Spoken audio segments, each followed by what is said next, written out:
Je m'appelle professeur Lekhal. Je suis enseignant-chercheur à la faculté des sciences Mlalia de l'université Qadi Iyad, au département de physique. J'ai le plaisir et l'immense joie de mettre ce modeste travail relatif au cours de mécanique du point matériel à la disposition de tous les étudiants des filières SMPC, SMA et aussi pour le grand public. Le cours objet de cette intervention porte sur la mécanique du point matériel. En fait, ce travail il est scindé en plusieurs chapitres. Le premier il est consacré à un rappel mathématique étoffé sur les différentes opérations sur les vecteurs et aussi sur le système de coordonnées.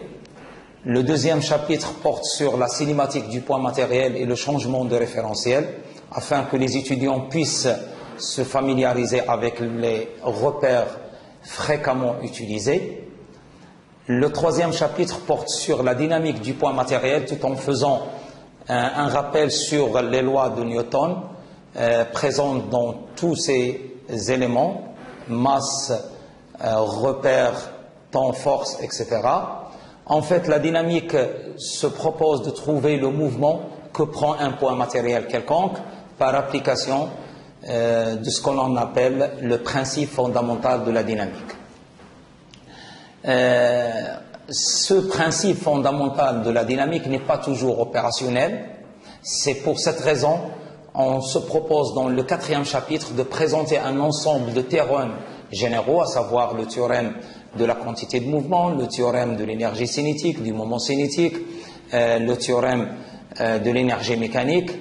Et ça, c'est pour pallier aux inconvénients souvent rencontrés par l'application du principe fondamental de la dynamique.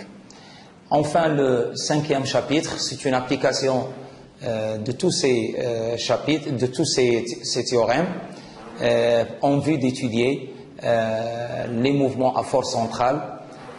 Ces mouvements sont fort intéressants dans la mesure où ils permettent d'étudier les interactions entre particules et surtout ils nous donnent des renseignements et étudier tout ce qui est relatif à la satellisation des satellites ou des particules en mouvement dans l'espace.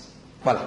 Donc après cette petite introduction, je vais vous donner le contenu de ce chapitre qui est rappel et complément mathématique. Donc dans ce chapitre, on va faire une petite introduction, la notion de vecteur. En général, on va aborder les vecteurs, ce qu'on appelle un vecteur lié, un vecteur glissant, un vecteur libre. La notion de repérage d'espace. Donc le repérage, il y a deux façons de repérer, donc le repérage temps et le repérage l'espace, et on va introduire la notion de position. Et enfin, dans cette partie, on va étudier la notion de base de l'espace. Donc on va attacher une base à l'espace dans lequel on travaille.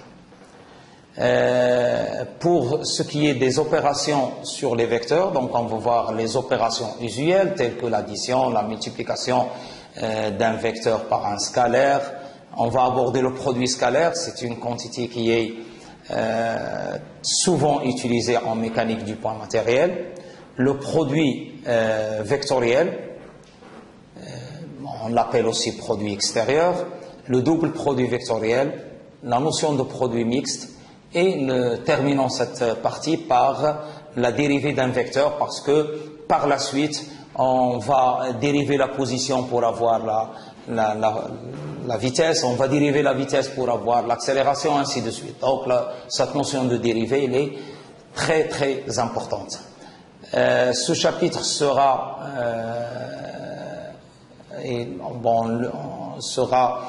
terminé par une étude des systèmes de coordonnées usuellement rencontrés. Et donc, on va voir la notion de coordonnées cartésiennes, de coordonnées cylindriques et la notion de coordonnées sphériques. Voilà, donc on va démarrer notre premier chapitre. Donc avant d'aborder l'étude des mouvements de points matériels, il est intéressant d'apporter les outils mathématiques nécessaires au développement des calculs qu'on rencontre souvent dans la mécanique du point matériel. Pour cette raison, donc on désigne par E l'espace affine de dimension 3 associé à un espace vectoriel de même dimension. Cet espace correspond à l'espace physique réel qui constitue une représentation de l'espace vectoriel E. Bon, c'est des notions mathématiques. Et tout de suite, donc, je vais enchaîner par la notion de vecteur. En général, un vecteur, c'est une grandeur caractérisée par 4 propriétés. Ce qu'on appelle l'intensité du vecteur, donc elle est déterminée, c'est elle qui détermine sa norme ou son module. Donc souvent on parle de la norme d'un vecteur, le module d'un vecteur, sa direction, son sens et éventuellement l'origine. Et ceci, lorsqu'on parle d'une origine d'un vecteur, c'est surtout lorsqu'on a ce qu'on appelle des vecteurs liés. Les vecteurs liés, donc un vecteur lié est un vecteur dont le support et le point d'application sont fixes. Exemple, le vecteur vitesse, parce que lorsqu'on parle de vecteur vitesse, on ne parle de vecteur vitesse que lorsqu'il est lié à une particule, donc à un point donné. Les forces appliquées, aussi lorsqu'on parle de force appliquée à un point matériel, donc cette force elle est appliquée en un point donné.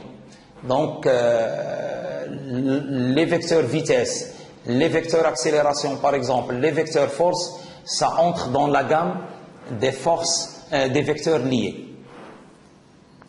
Un vecteur glissant, donc il y a aussi ce qu'on appelle les vecteurs glissants, ils sont caractérisés par son module, son sens et son support, mais le support c'est une droite, donc c'est l'ensemble des vecteurs qui glissent sur une même droite, c'est-à-dire qu'ils ont une direction donnée suivant la droite de support delta. Enfin, donc, il y a troisième gamme de vecteurs, c'est les vecteurs libres. Et un vecteur libre est un vecteur dont le support et le point d'application ne sont pas fixes. Donc, contrairement à ce qu'on avait vu pour les vecteurs liés. Donc, il existe une infinité de points de configuration de vecteurs libres dans l'espace E. Toutes ces représentations vectorielles sont équivalentes au vecteur par exemple AB qu'on représente ici. Donc tous les vecteurs qui sont parallèles à ce vecteur AB donc définissent ce qu'on appelle des vecteurs libres dans l'espace. Une remarque importante, lorsqu'on a un vecteur AB, donc c'est un vecteur dont l'origine est le point A, l'extrémité c'est le point B, donc c'est comme ça qu'on lit ou bien qu'on comprend lorsqu'on donne un vecteur AB, c'est-à-dire que A c'est l'origine du point, P c'est l'extrémité du point et le sens c'est de A vers B. Deux directions est celle de la droite support qui porte le vecteur et son module c'est tout simplement, donc on l'avait dit, c'est la distance entre le point A et B. Donc elle est représentée par la norme du vecteur AB. Toutes les grandeurs vectorielles qu'on va rencontrer, elles dépendent normalement de repères d'observation, à savoir la vitesse, l'accélération. Ce sont toutes ces grandeurs, elles dépendent dans le repère d'observation dans lequel on travaille. Cependant, il y a des grandeurs qui ne dépendent pas de ce repère d'observation, et ces grandeurs s'appellent, ce sont des scalaires comme la masse, la température, etc. Donc il y a les grandeurs vectorielles, elles dépendent du repère, mais les grandeurs scalaires n'en dépendent pas de ce repère.